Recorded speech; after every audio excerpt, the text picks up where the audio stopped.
So reader, this is the press release announcing this from Monday, April 26, 2021.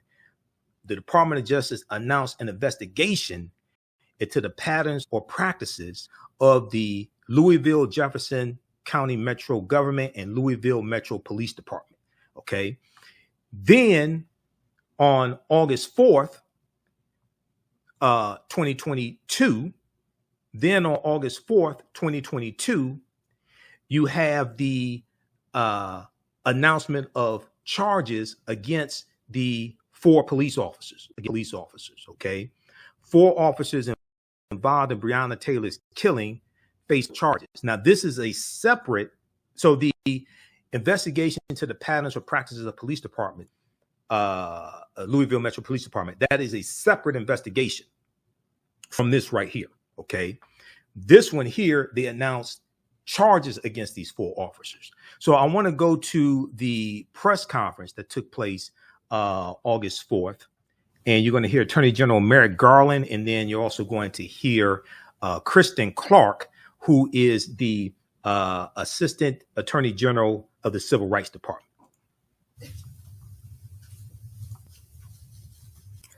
Good morning, everyone. Earlier today, I spoke with the family of Breonna Taylor. This morning, they were informed that the Justice Department has charged 4 current and former Louisville Metro Police Department officers with federal crimes related to Ms. Taylor's death. Those alleged crimes include civil rights offenses, unlawful conspiracies, unconstitutional use of force, and obstruction offenses. The 4 defendants were charged through 2 separate indictments and 1 information. I'm going to begin today by discussing the civil rights offenses that stem from the falsification of a search warrant. We allege that these offenses resulted in Ms. Taylor's death. These charges focus on the conduct of the Louisville Metro Police Department's Place-Based Investigations Unit. In the first indictment filed today, we allege that in early 2020, that unit was investigating suspected drug trafficking in the west end of Louisville. On March 12, 2020, officers from that unit sought 5 search warrants they claimed were related to the suspected drug trafficking. 4 of those warrants targeted properties in the West End where that activity was allegedly occurring. A 5th search warrant was for Breonna Taylor's home, which was approximately 10 miles away from the West End. The federal charges announced today allege that members of the Place-Based Investigations Unit falsified the affidavit used to obtain the search warrant of Ms. Taylor's home, that this act violated federal civil rights laws, and that those violations resulted in Ms. Taylor's death. Specifically, we allege that Ms. Taylor's Fourth Amendment rights were violated when defendants Joshua Janes, Kyle Meany, and Kelly Goodlatte sought a warrant to search Ms. Taylor's home knowing that the officers lacked probable cause for the search. We allege that the defendants knew the affidavit in support of that warrant contained false and misleading information and that it omitted material information. Among other things, the affidavit falsely claimed that officers had verified that the target of the alleged drug trafficking operation had received packages at Ms. Taylor's address. In fact, defendants Janes and Goodlatte knew that was not true. We further allege that defendants Janes and Meany knew the search warrant would be carried out by armed LMPD officers and that conducting that search could create a dangerous situation for anyone who happened to be in Ms. Taylor's home. As outlined in the charging documents, the officers who ultimately carried out the search at Ms. Taylor's department were not involved in the drafting of the warrant and were unaware of the false and misleading statements it contained. When those officers executed the search warrant, Ms. Taylor was at home with another person who was in lawful possession of a handgun. When officers broke down the door to Ms. Taylor's apartment, that person, believing that intruders were breaking in, immediately fired 1 shot, hitting the first officer at the door. 2 officers immediately fired a total of 22 shots into the apartment. One of those shots hit Ms. Taylor in the chest and killed her. We allege that the defendants knew their actions in falsifying the affidavit could create a dangerous situation, and we allege these unlawful acts resulted in Ms. Taylor's death.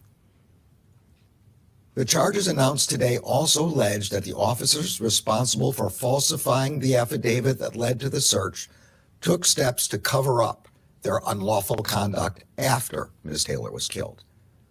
We allege that defendants Janes and Goodlett conspired to knowingly falsify an investigative document that was created after Ms. Taylor's death.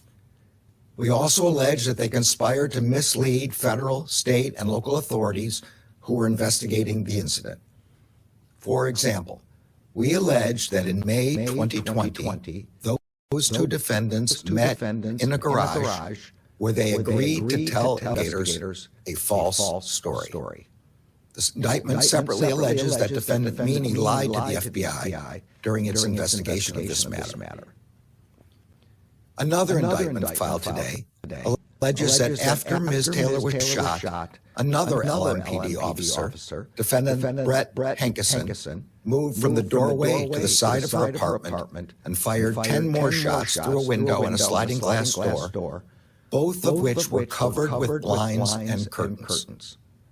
Defendant Hankison has been charged with 2 civil rights offenses, alleging that he willfully used unconstitutionally excessive force while acting in his official capacity as an officer. Assistant Attorney General Kristen Clark will speak more about that aspect of the case. As in any case, the charges we announced today are allegations, and all defendants are presumed innocent until proven guilty beyond a reasonable doubt in a court of law. Before I close, I want to thank Assistant Attorney General Clark, her team in the Civil Rights Division, and the case agents at the FBI for their tireless work on this case. We share, but we cannot fully imagine, the grief felt by Breonna Taylor's loved ones and all of those affected by the events of March 13th, 2020. Breonna Taylor should be alive today. The Justice Department is committed to defending and protecting the civil rights of every person in this country. That was this department's founding purpose, and it remains our urgent mission. Attorney General Clark. Assistant Attorney General Clark. Since the founding of our nation, the Bill of Rights to the United States Constitution has... Let me just pause it right here for a second. For all those people like Alan who posted here, an indictment is not the same as a conviction, so don't jump and click your heels yet. How the hell do you get to a conviction without an indictment?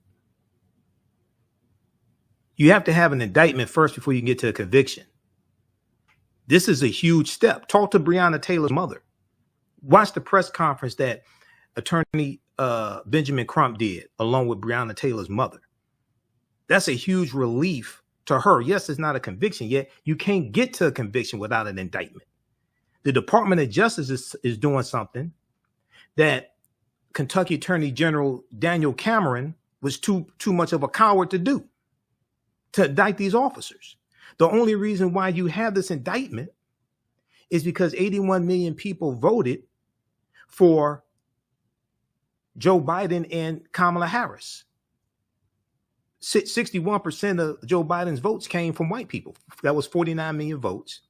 And then there were 20% of his votes came from African Americans. That was 16.9 million. 12% of his votes came from Latinos. That was 9.7 million. If this indictment would not have happened under the Trump administration. You can't get to a conviction without an indictment. This is a huge step forward because the black attorney general of Kentucky, who's a Republican, was too much of a punk coward to indict these officers.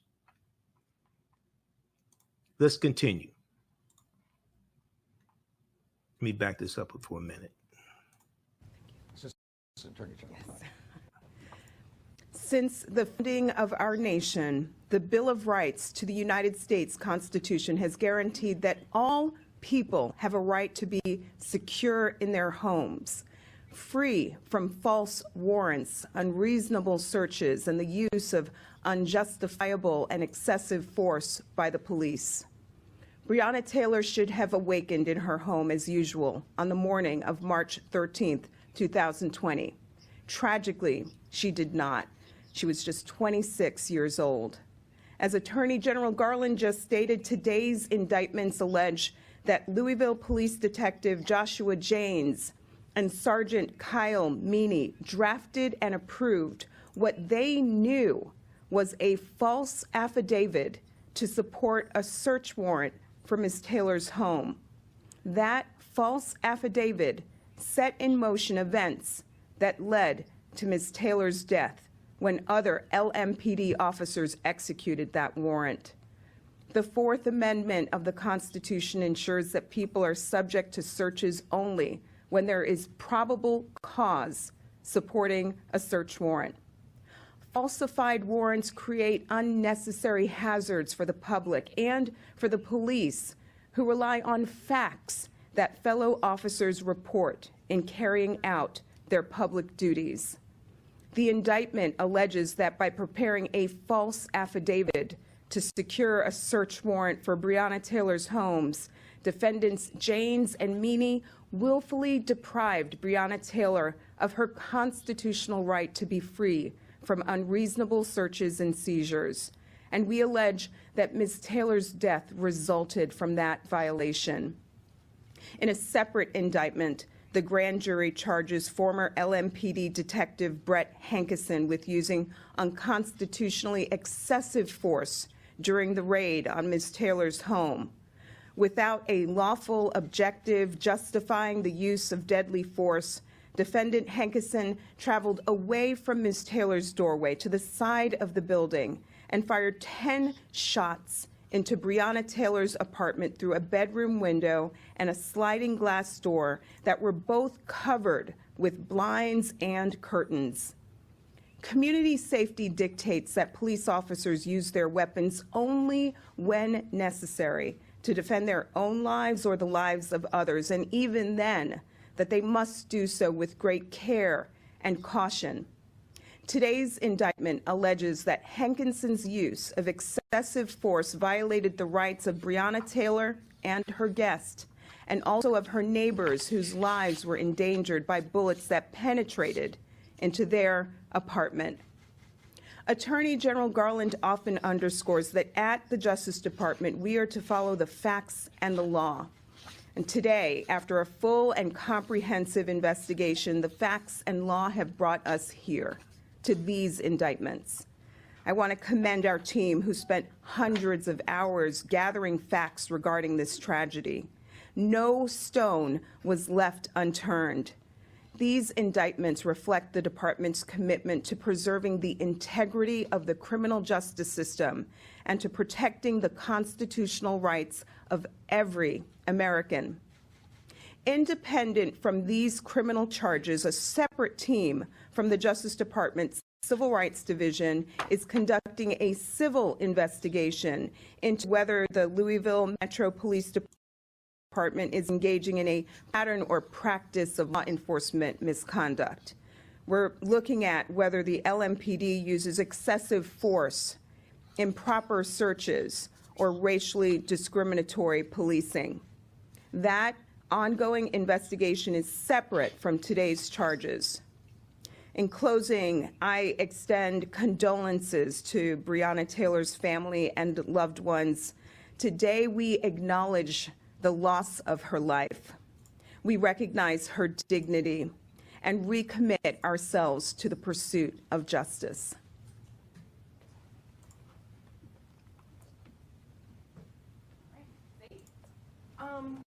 Two questions, really just two. I was wondering if you could just elaborate a little bit on sort of the top line things that you're finding in the pattern and practice investigation so far. And secondly, this question's for the AG. With Brittany Griner's trial likely wrapping up shortly in Russia, do you expect Ms. Griner and Trevor Reed to be traded for Victor Bout, and do you support such an exchange? Do you expect other prisoner swaps? 3 questions. You know I was counting. Yeah, I'll take the second question. Like, all I can say is, as the Secretary of State has said, that Ms. Greiner was unlawfully detained, and beyond that, I really can't comment. I'm going to let Assistant Attorney General Clark answer the question about the pattern of practice investigation. Our pattern or practice investigation into the police department is ongoing. Our team has been on the ground conducting interviews with stakeholders, members of the police department, engaging in ride-alongs, reviewing documents and data. We will share more once that investigation has concluded. Yes, thank you.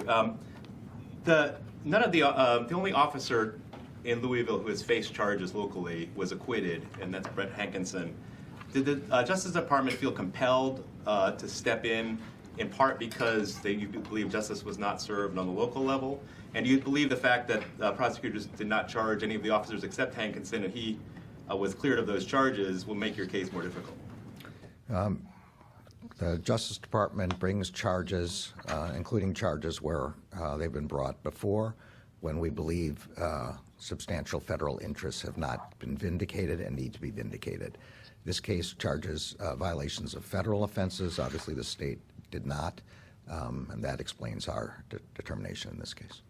Do you think it'll make it more difficult, though, that this Hankinson was acquitted and the other folks were not charged? I have every degree of confidence in our prosecutors and investigators in this case.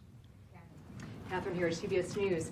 Attorney General, was there a piece of evidence or a witness that really drove the department's decision to fast-track the Breonna Taylor case? Well, this investigation has been going on urgently. It's run by career prosecutors and investigators. It's a complex case, as you can even tell by the 3 charging documents we filed today. And today is the day when we were ready to bring those charges. Could a news of day question. The grand jury here in Washington has issued subpoenas for top members of the Trump administration. Is there a window to bring charges in that investigation before the midterms? This is something I can't comment about. I'm sorry. Mr. Attorney General, does Donald Trump, as a former president, have any ability to block testimony of witnesses who are testifying in a criminal grand jury investigation by asserting executive privilege? No, I'm afraid I'm going to give you the same answer I just gave, which is I'm not able to comment about that. Thank you. Does any former president? All right. All right. So that was the press conference that took place Thursday, August 4th, 2022. That is from the Department of Justice YouTube channel. I encourage people to go to the Department of Justice YouTube channel because all the press conferences and things like that are there. We have to become more educated. Saying stupid things like an indictment is not the same as a conviction. We know that, but you can't get to a conviction without an indictment, you simple Simon ass. Don't come here with that nonsense. Go somewhere else with that. This indictment is monumental. An indictment would not have happened under the Trump administration. Okay, so my mom doesn't like me saying simple Simon ass, but some people just need to be called. Sometimes you just gotta call it like it is. All right. Okay, so 914-338-1375. 914-338-1375 is the call-in number. If you have a question or comment, press the number 1 key to put you in queue so it can bring you on the air. 9:10 a.m. Superstation WFDF and not broadcasting live tonight. I found that out when I called into the radio station to do the show. I talked to Jalen, my board operator. I called him at home, and he said he sent out an email earlier this week saying that they weren't going to be live tonight. I don't know. I missed the email. Okay, I missed the email. I did Roland Martin Unfiltered on Tuesday. I did Reverend Al Sharpton's radio show Wednesday for 2 hours. I did Roland Martin's show again on Friday, my normal Friday slot, and I missed the email. Okay, now I want to go back to this article here from the Washington Post very quickly, and then I want to get to a little bit of the history of the Department of Justice, because the U.S. Department of Justice was created in 1870 during Reconstruction, and it was created largely to enforce the rights and protect the new rights of African Americans in this country during Reconstruction. If we look at this article here from the Washington Post, NBC News, ABC, they have articles on this as well. So those articles you can read for free. I have paid subscriptions to all these different news outlets: New York Times, Washington Post. I just got a new subscription to Time Magazine, National Geographic. I just paid them. So I monitor about 35 different news sources on a daily basis. If we go to page 2 of this, page 3, looks like page 3 of this article here from Washington Post: 4 officers involved in Breonna Taylor's killing face federal charges. If we go to, I want to go to page 3 and the paragraph dealing with the federal indictments. Let's see, let's scroll down here. So this is from the press conference. So you tell Breonna Taylor's mother, Tamika Palmer, that this indictment doesn't mean anything. You tell her that. That's not what she said at the press conference. This indictment is huge.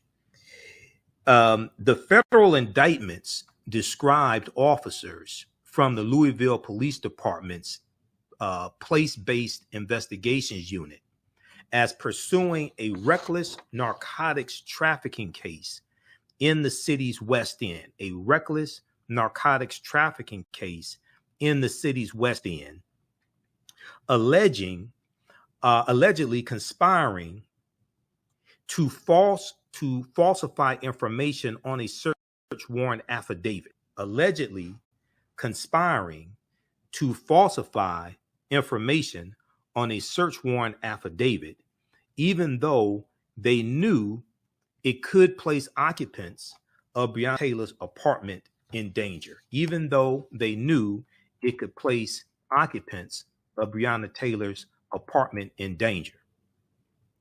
Now, this is former Officer Joshua James. Okay, and this is Officer Sergeant Kyle Meany. Now, in the first indictment unsealed on Thursday, prosecutors allege that Joshua James and Sergeant Kyle Meany, Joshua James, 40 years old, Kyle Meany, 35, relied on false, misleading, and outdated information. Relied on false, misleading, and outdated information in seeking the warrant. Although Officer Joshua James did not participate in the actual raid, he sought to pressure colleagues afterward to make misleading statements to investigators. He sought to pressure colleagues afterwards to make misleading statements to investigators that the indictment alleges. Now, Sergeant Kyle Meany is accused of falsely telling FBI agents that a provision in the affidavit seeking a no-knock warrant was included at the request of the Louisville Police SWAT unit. Okay? He's accused of falsely telling FBI agents that a provision in the affidavit seeking a no-knock warrant was included at the request of the Louisville Police SWAT unit.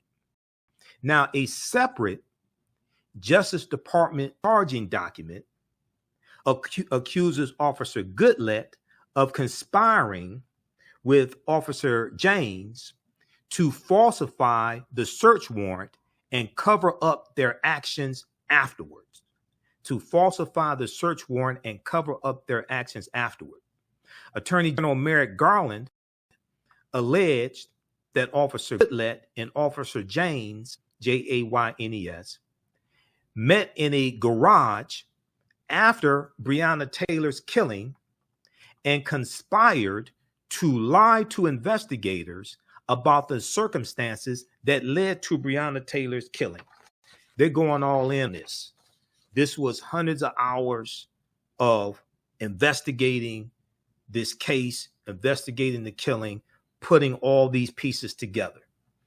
Now, Officer Hankinson, who's 46 years old, is accused of willfully using unconstitutional force for firing shots through Breonna Taylor's patio door, which was covered with blinds and a blackout curtain during the raid. So he couldn't see what was inside. He's just shooting inside.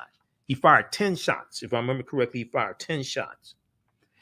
This is according to the second indictment. He is also accused of depriving several residents of nearby apartments of their rights after bullets punctured the walls of their units. Now, if convicted, Officer Hankinson faces a maximum sentence of life in prison since the violation he is charged with resulted in death or involves an attempt to kill. Since the violation he is charged with resulted, quote, in death or involves an attempt to kill. Now, according to the Justice Department, now the obstruction counts carry a maximum sentence. Obstruction of justice carries a maximum sentence of 20 years in prison, and the conspiracy counts and false statement charge carry a maximum of 5 years in prison. Now, Officer James was previously fired by the Louisville Police Department for allegedly violating department policies and preparing the warrant for Breonna Taylor's home. Now, Yvette Gentry, then the interim police chief, wrote in a pre-termination letter that Officer James had lied when he wrote in the warrant application that he had verified through a U.S. postal inspector that Breonna Taylor was getting packages related to alleged drug activity of her ex-boyfriend. So the officer allegedly lied when it came to this information. Officer Janis had, in the pre-termination letter from the then interim police chief, Yvette Gentry, it stated that when Officer Janis wrote in the warrant application that he had verified through a U.S. postal inspector that Breonna Taylor was getting packages related to alleged drug activity, the pre-termination letter is stating that he lied when he stated this.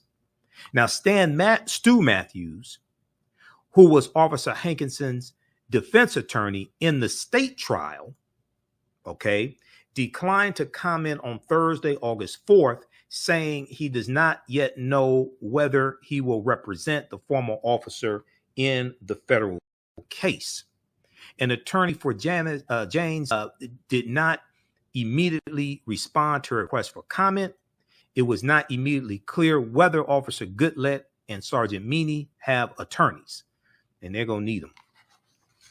Now, Jim Pasco, Pasco, executive director of the National Fraternal Order of Police, said his organization is working to ensure that the defendants receive due process in the federal case, noted that Hankinson was acquitted in his state trial. But the trial of Hankinson was dealing with wanton endangerment, and he was only charged with shooting into the neighbor's apartment.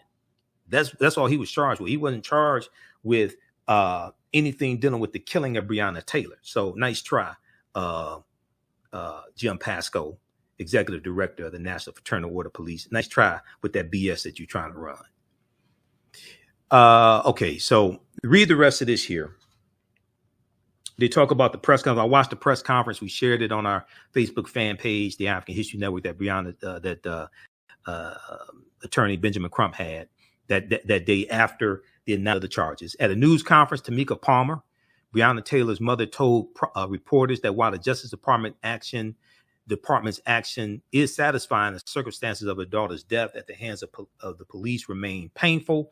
She said, "I waited 874 days for today. I've waited 874 days for today, and it's here now."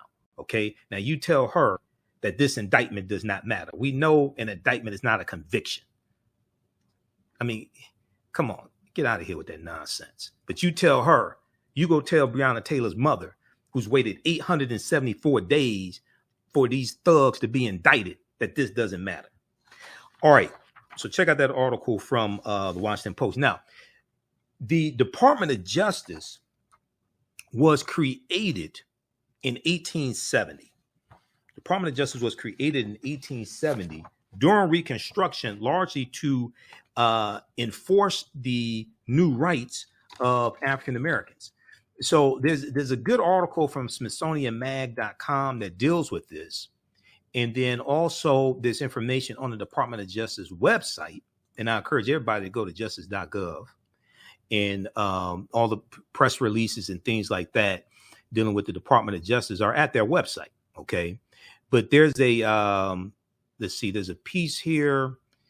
We got right here. Okay. Justice.gov. When you go to about, there's an about section dealing with the Department of Justice.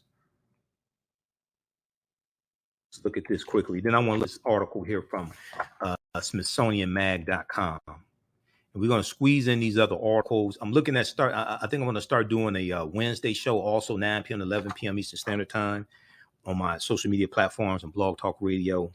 We're on 9, 10 a.m. WFDF, Sundays, 9 p.m. to 11 p.m. But there's so many topics. I was doing radio 5-6 days a week, but they weren't paying me to do radio 5-6 days a week. So I'm cutting back to 1 day. I can do 2 days. We could do Sunday and Wednesday. I can't do 5-6 days a week. That's too much work, too much of a financial strain. But we can do a Wednesday show because we have new advertising rates as well. Email us at AHNshow@AfricanHistoryNetwork.com, AHNshow@AfricanHistoryNetwork.com. And we have 3 new advertising rates, and you can advertise with the African History Network. And with our platinum package, we'll take out ads on our Facebook fan page and market to our 1 million Facebook followers to help promote your business or service. Okay, so email us at AHNshow@AfricanHistoryNetwork.com. So if we look at this information here from the Department of Justice, this is about DOJ. So just go to justice.gov, click on the About section. The mission of the Department of Justice is to uphold the rule of law, to keep our country safe, and to protect civil rights.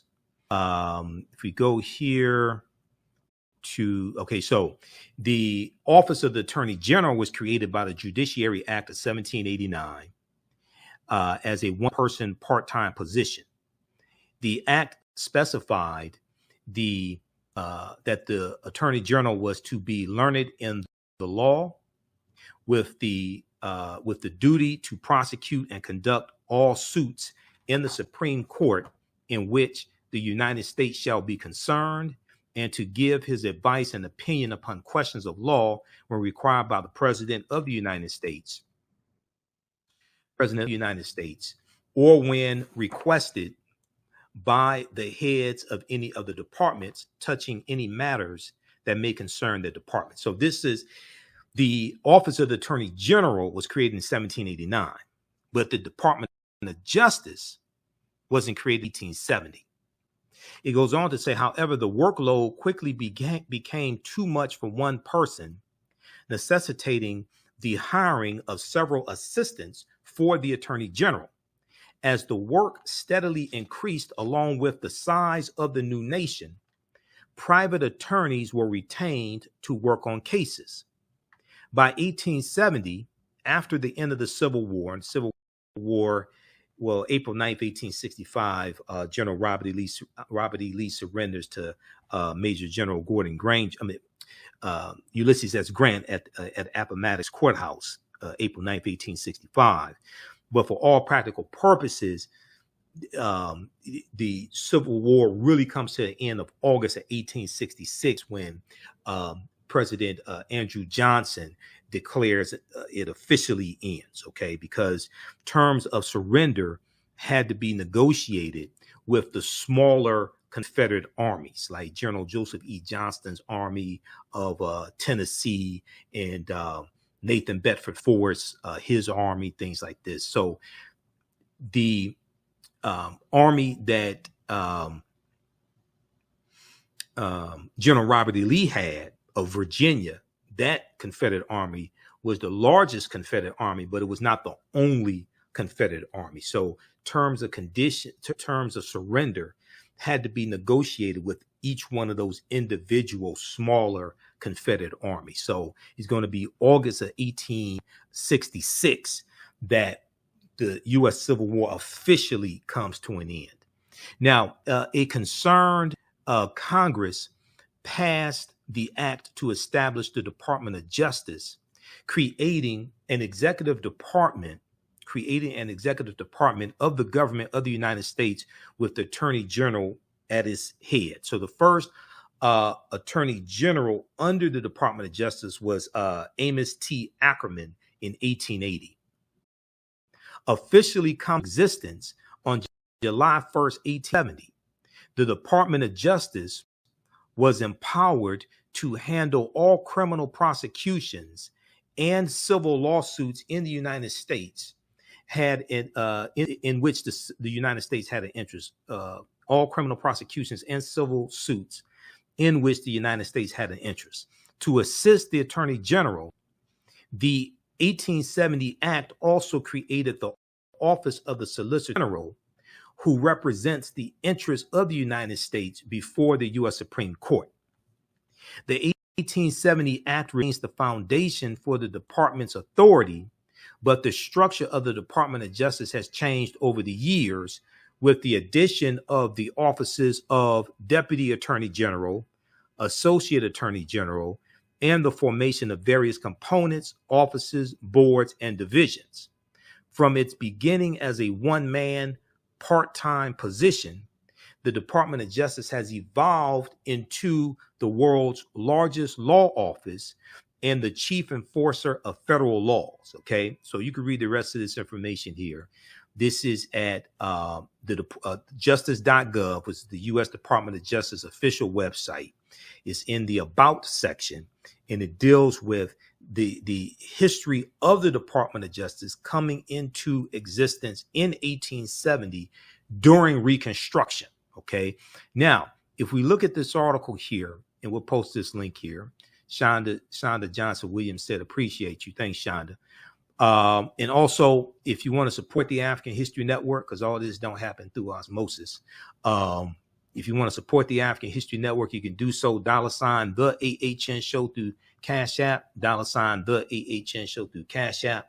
Also through PayPal, paypal.me/the AHN Show. This helps us keep doing the research, stay on the air, pay the bills, etc. Pay for all these services that I use. So when you tune in to the African History Network show, the show is on because somebody paid some bills. Okay, so we have the information right here on the homepage of our new website that I built and paid for, the African History Network show. $, and this is our official Cash App account, $ the AHN Show. When you go to it, it says Michael, shows my picture there. I'm still trying to get these fake African History Network Cash App accounts shut down. I launched the investigation about 2.5 weeks ago with Cash App, and I'm going to follow up with them tomorrow because I'm still these people have been stealing money from us. So I'm trying to get them shut down. So we have the information right on the homepage of our new website, TheAfricanHistoryNetwork.com. If you go to our old website, AfricanHistoryNetwork.com, it'll redirect you to the new website. And the new website is much easier to use, it's user friendly, and it shows up very well on your smartphone and your tablets. Okay, now there's a good article from Smithsonian, and this is wonderful. I don't have to pay a subscription to the Smithsonian Mag, but all these other sources, I got resources and news outlets I have to pay a subscription to. Like New York Times and Washington Post just paid New York Times today, as a matter of fact. Okay, created 150 years ago. The Justice Department's first mission was to protect Black rights. Okay, created 150 years ago. Okay, I think they're trying to get me to pay for something. It's like, y'all, it's like, hold on, man. It's like, oh my God. All the services I spend money with, I'm about to renew a subscription to, somehow my subscription with Britannica.com expired. and I use Britannica in my online classes. So I've got to renew the subscription to Britannica tomorrow. Somehow that expired. I don't know how that happened. But let's look at this article here. And this deals with some more of the history of the U.S. Department of Justice. This is from SmithsonianMag.com, which is the official website of the Smithsonian Institute. Created 150 years ago, the Justice Department's first mission was to protect Black rights, African American rights. Now, how many people knew this before you heard me talk about this? Okay, this is one of the reasons why this show matters. This is one of the reasons why understanding our history is so important. And this was during Reconstruction. Okay, in the wake of the Civil War, the government's new force sought to enshrine equality under the law. In the wake of the U.S. Civil War, 1861 to 1865, the government's new force sought to enshrine equality under the law. Now, this article is from July 1st, 2020. Okay. Now, this caricature here is the White League and the Ku Klux Klan. Okay. A cartoon by illustrator Thomas Nast. Thomas Nast shows a member of the White League, another domestic terrorist organization, the White League, and a member of the Ku Klux Klan joining hands over a terrorized Black family, because the Klan wasn't the only one. You had the Knights of the White Camellia and the Red Shirts and the White League. We see the White League involved in the Clinton, Mississippi massacre, 1875. Also the Eufaula massacre in Alabama, 1874. And if you take my online class that I normally teach on Sundays, from the Civil War to the Civil Rights Movement and Black Power, 1865 to 1968, we deal with all this in that 10-week online course. We have that information. You can register for that at our website, AfricanHistoryNetwork.com.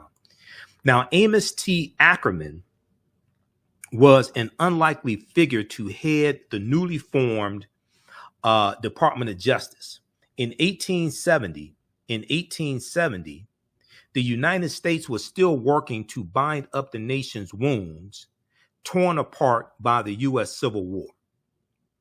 During this period of Reconstruction, 1865 to 1877, the federal government committed itself to guaranteeing full citizenship rights to all Americans, regardless of race. And during Reconstruction, African Americans were showing America to actually have a democracy, because you had a rewriting of state constitutions, like the Alabama State Constitution of 1867, which was one of the Reconstruction state constitutions.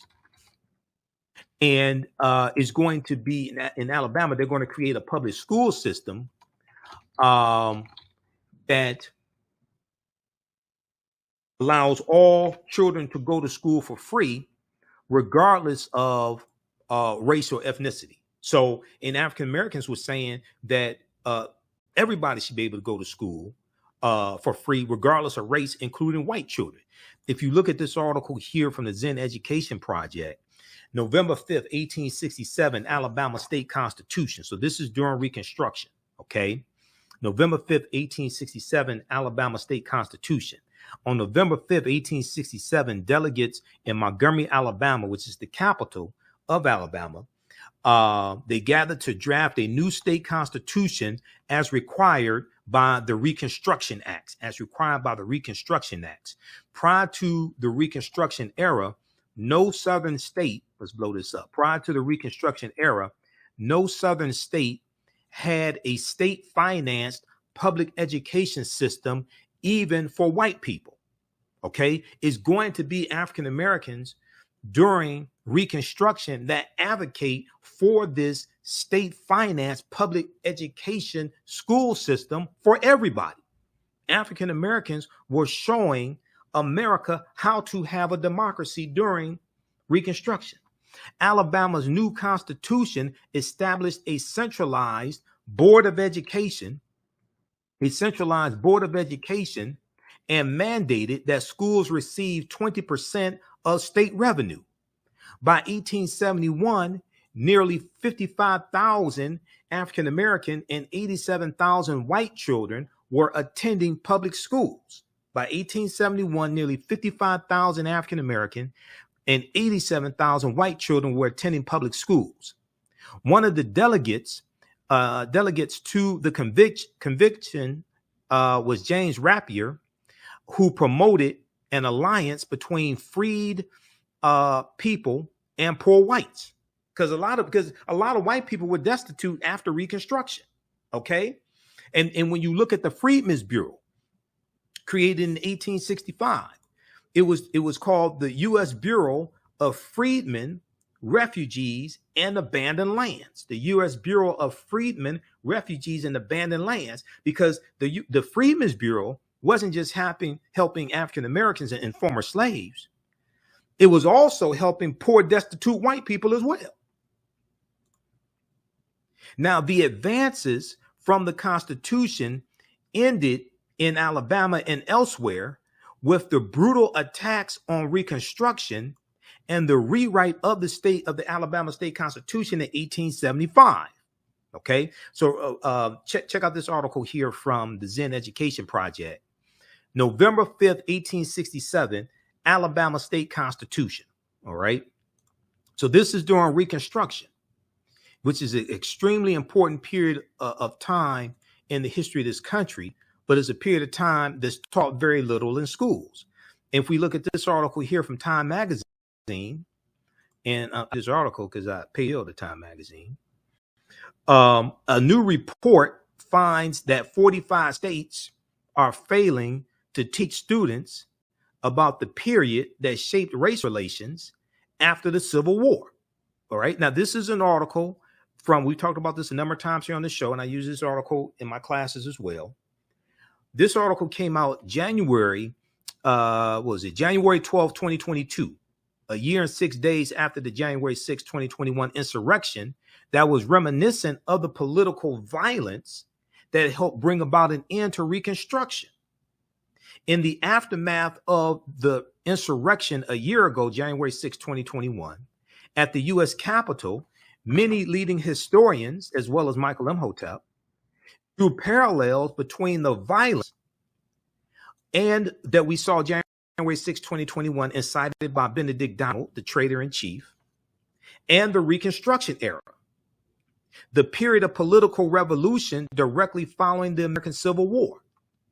Now, Eric Foner, who's one of the leading historians on the Reconstruction Era, and he's a Pulitzer Prize-winning historian and author of the book Reconstruction, America's Unfinished Revolution, 1863-1877, he said in an interview with the New Yorker, published a week later, he said, quote, "The events we saw reminded me very much of the Reconstruction Era and the overthrow of Reconstruction, which was accompanied or accomplished, I should say, by violent assaults on elected officials.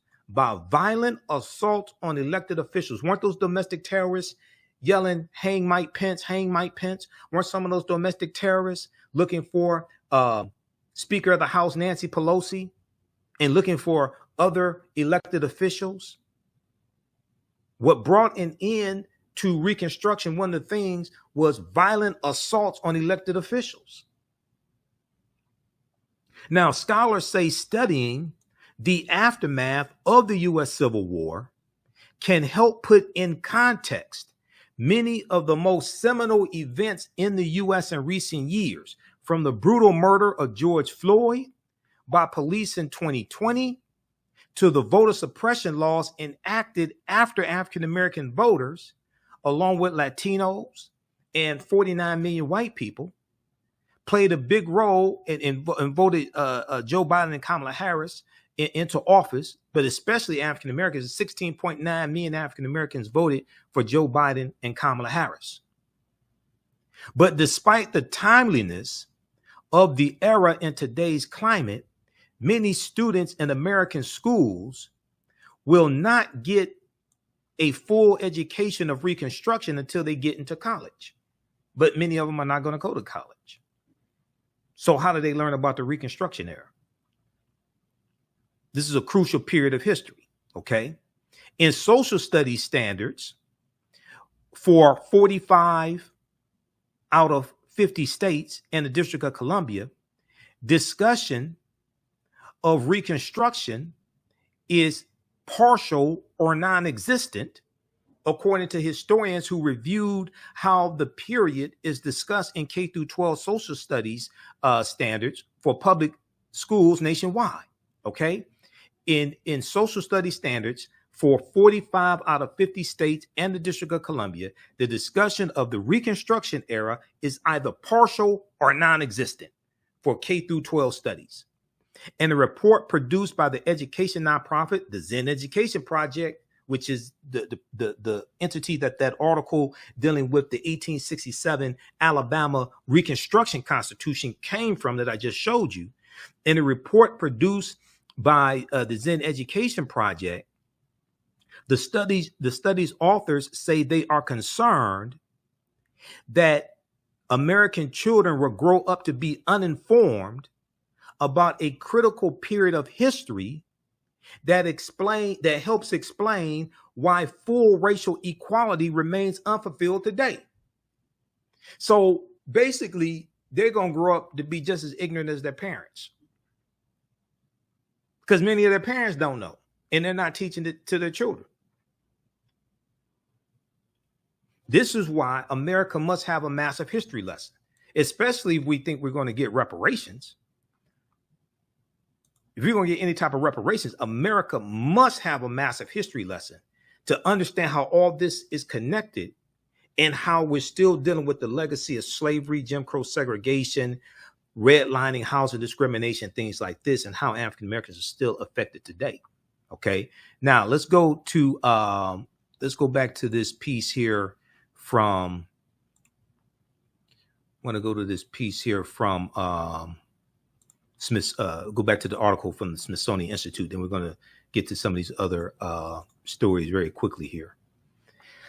So back to this article here from SmithsonianMag.com. Created 150 years ago, the Justice Department's first mission was to protect Black rights. And this is from July 1st, 2020. Now, at the forefront of that effort, Amos T. Ackerman, the first Attorney General under the Department of Justice, he was a former Democrat and enslaver from Georgia and a former officer in the Confederate Army. At the forefront of that effort was Amos T. Ackerman, a former Democrat and enslaver, slave owner from Georgia, and a former officer in the Confederate Army.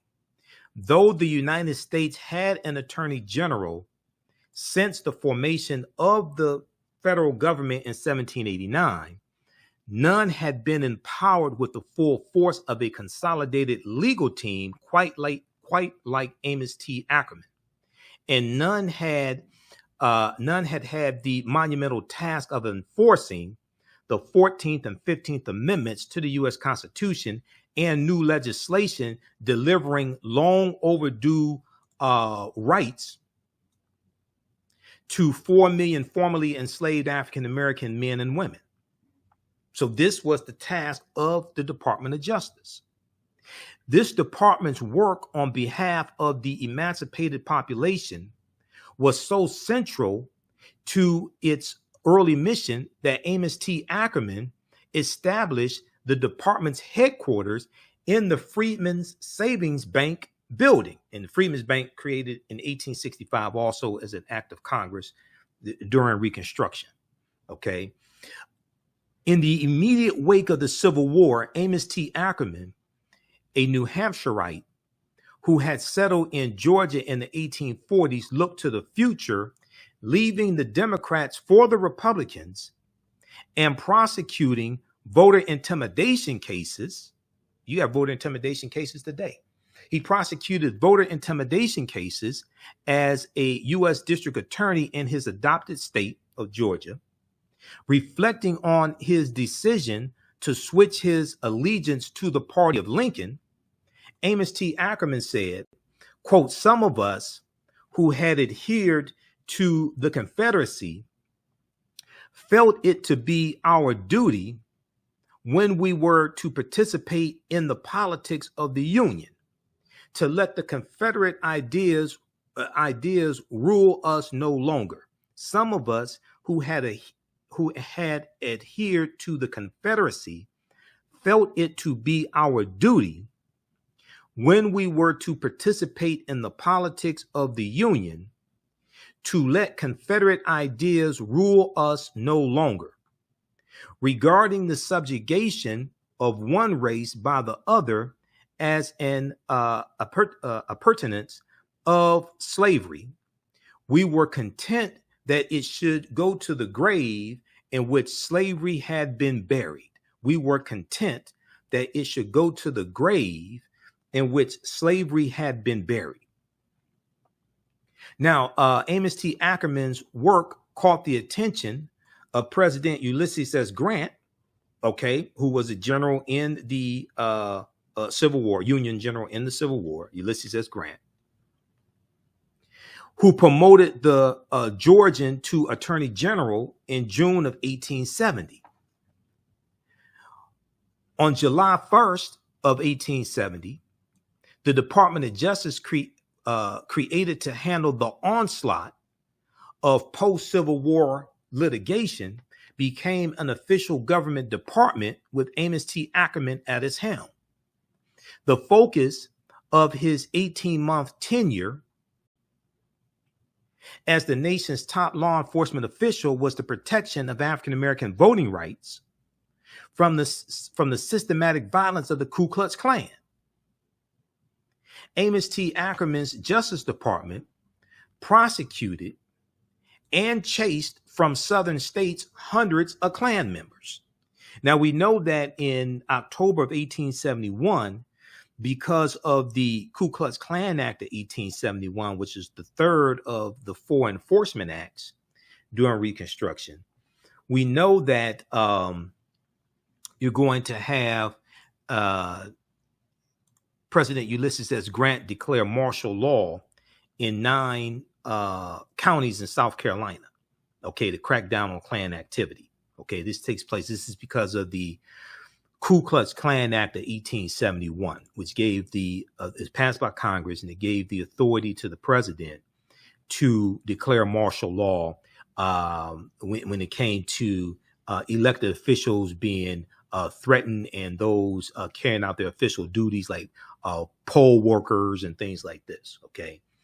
All right. So historian William McFeely, in his biography of Amos T. Ackerman, wrote, quote, perhaps no attorney general since his tenure has been more vigorous in the prosecution of cases designed to protect the lives and rights of Black Americans. Perhaps no attorney general since his tenure has been more vigorous in the prosecution of cases designed to protect the lives and rights of Black Americans. Okay, read the rest of this article here from SmithsonianMag.com. And this deals with the creation of the Department of Justice to enforce the rights of African Americans. Now, it goes on to say, indeed, white Democrats in South Carolina, the state that fired upon Fort Sumter to start the Civil War, which is April 12, 1861, would lead the post-war campaign to maintain their white supremacist empire. The Ku Klux Klan, founded in Pulaski, Tennessee on December 24, 1865, Christmas Eve, had entrenched itself in upcountry South Carolina counties by 1868. African Americans, newly emancipated, now comprised the majority of voters in the state of South Carolina.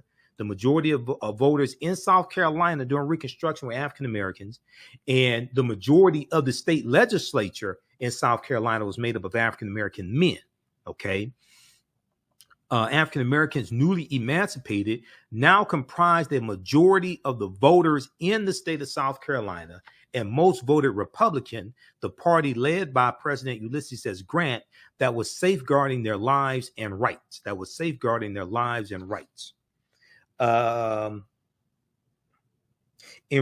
it goes on to say, in reaction, now this deals with the Colfax, this lithograph here, this caricature is dealing with the Colfax massacre of 1873.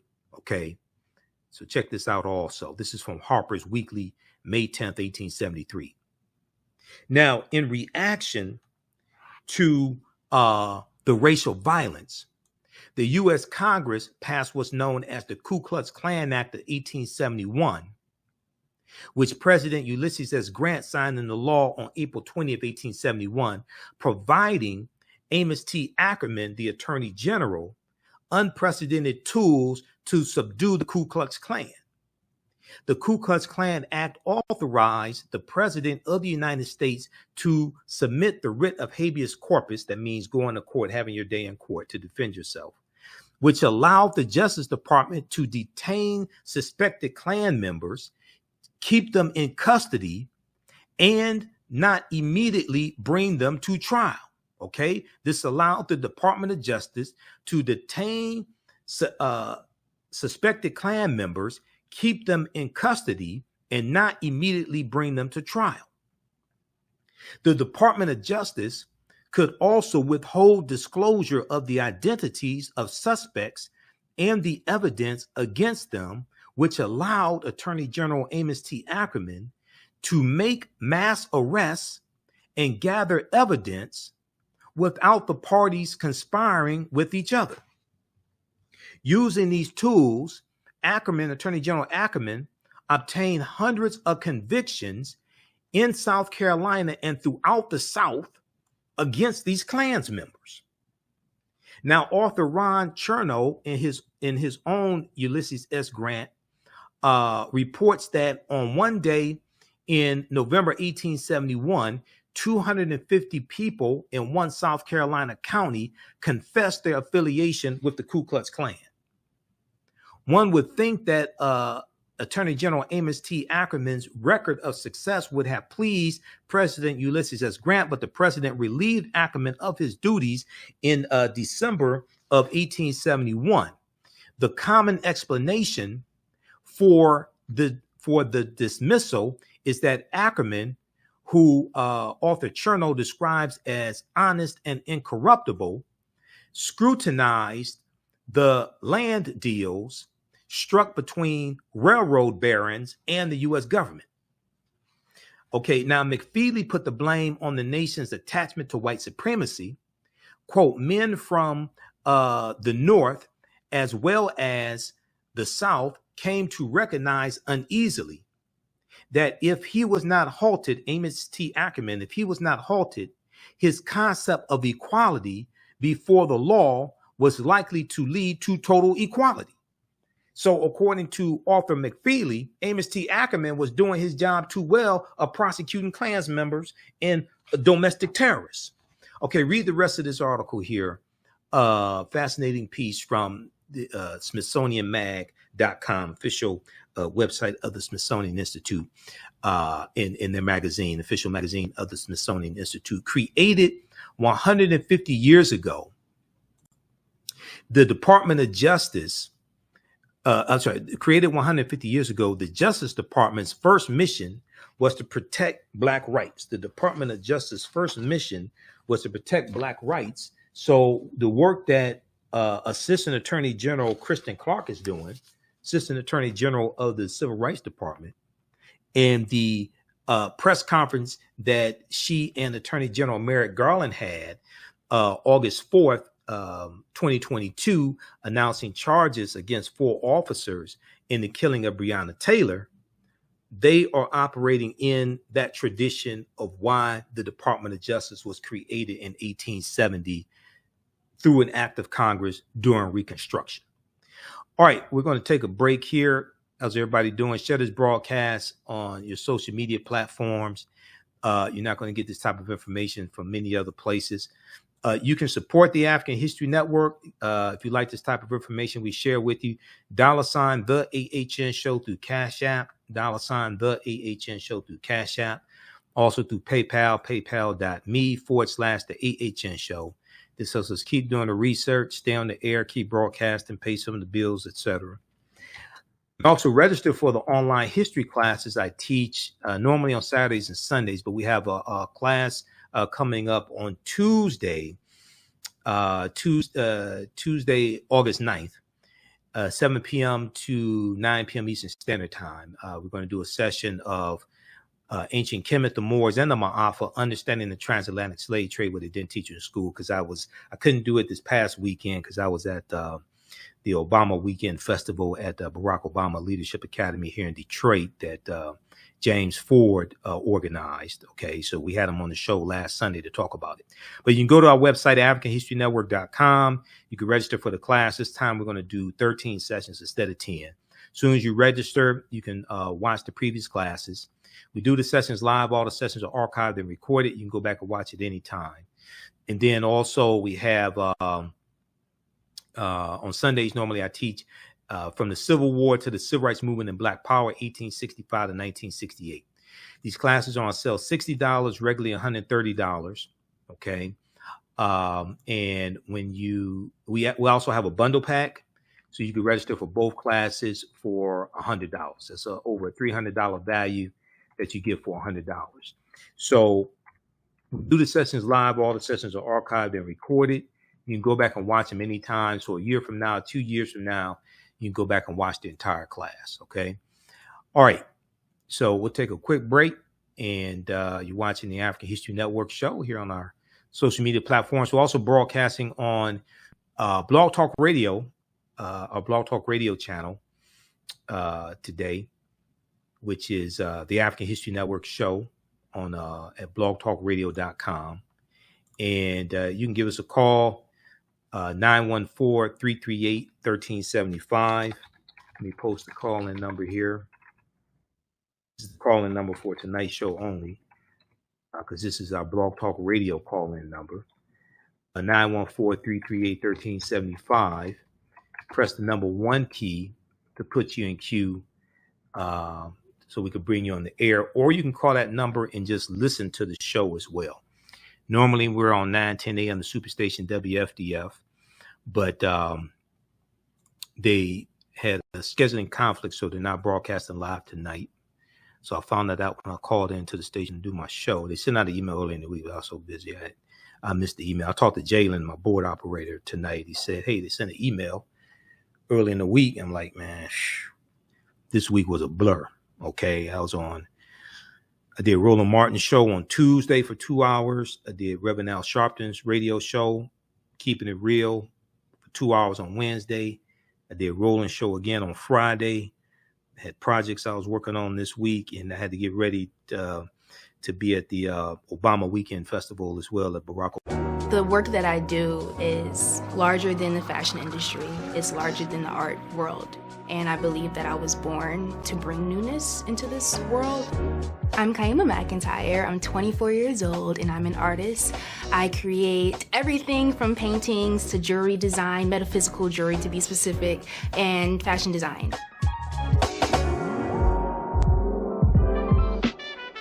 The only reason why my prom dress went viral is because people needed it. Within a few days of going viral, Notori Naughton reached out to me, and she's like, I saw your dress, can you make me a dress? I was equally as shocked to be asked by a celebrity to design their dress at the age of 17. That's just one person, and the list just continues to go on, to Janet Jackson, to Tyra Banks. It really hits home. That means that the discussion is happening on the grounds in real time.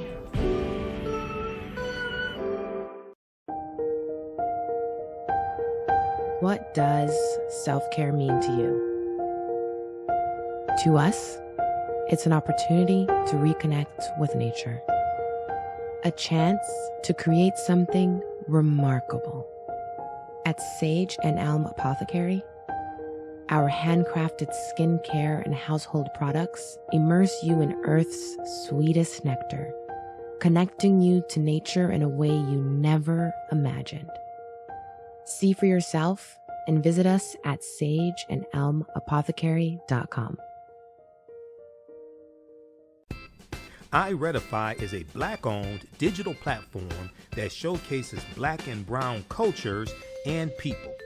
The books on the platform are written by African American authors, Afro-Caribbean authors, African authors, and so much more. Kids 14 and under can read ebooks, listen to audiobooks, and complete learning activities. Kids can even write in the books digitally. Get unlimited access to everything on the platform for only $8.99 a month at iRedify.com. Sign up for your membership today. Hotep, everybody. Hey, this is Michael Imhotep, founder of the African History Network, host of the African History Network show. I'm a talk show host, researcher, lecturer, writer, and historian. And I want to give a special shout out to everybody who has attended the 11th annual Liberated Minds Black Homeschooling Education Expo. I just want to take a few minutes, and we had a great presentation that I did on Saturday. So I teach 2 online history classes. One on Saturday and one on Sunday. On Saturday, the class that I teach, normally 2 p.m. to 4 p.m. Eastern Standard Time, is called Ancient Kemet, the Moors, and the Ma'afa, Understanding the Transatlantic Slave Trade, what they didn't teach you in school. And this is normally a 10-week online class. We deal with thousands of years of history and what leads up to the transatlantic slave trade taking place. We can't start studying our history in slavery. Even when we study the transatlantic slave trade, which is important to study, we can't start in 1619 or in the 1440s with the Portuguese, when the Portuguese get involved in the transatlantic slave trade. We have to understand the history chronologically and deal with the 800-year occupation of Europe by the Africans known as the Moors, who entered into the Iberian Peninsula, today known as Spain and Portugal, from North Africa in 711 AD. When we discuss the transatlantic slave trade, we have to first understand that African people are the original people of North, Central, and South America and have been in the land we call the United States at least 51,700 years. Now, the second class I teach is on Sundays, normally 2 p.m. to 4 p.m. Eastern Standard Time. It's called From the Civil War to the Civil Rights Movement and Black Power, 1865 to 1968. Now, these classes are normally $130. They're on sale right now, $60. We do the sessions live. All the sessions are archived and recorded, so you can go back and watch it anytime. So a year from now, 2 years from now, you can go back and watch the entire class. With both of these classes, I would say the content is PG-13, so you can use this with your children as well if you want to. Also, you can advertise with the African History Network. We have 3 new advertising packages. Our current promotion is buy 1 month to get 1 month free. We have 1 million followers at our Facebook fan page, the African History Network. And with our platinum package, we'll take out ads on our Facebook fan page for you as well to help maximize your advertising campaign. And we take your 30-second and 60-second commercial, we put into the rebroadcast of our shows, and also into the audio podcast of our shows as well. We only have 20 advertising slots because we have a finite amount of advertising space. Email us at AHNshow@TheAfricanHistoryNetwork.com, AHNshow@TheAfricanHistoryNetwork.com, or call us 313-462-0003. All right, right now it's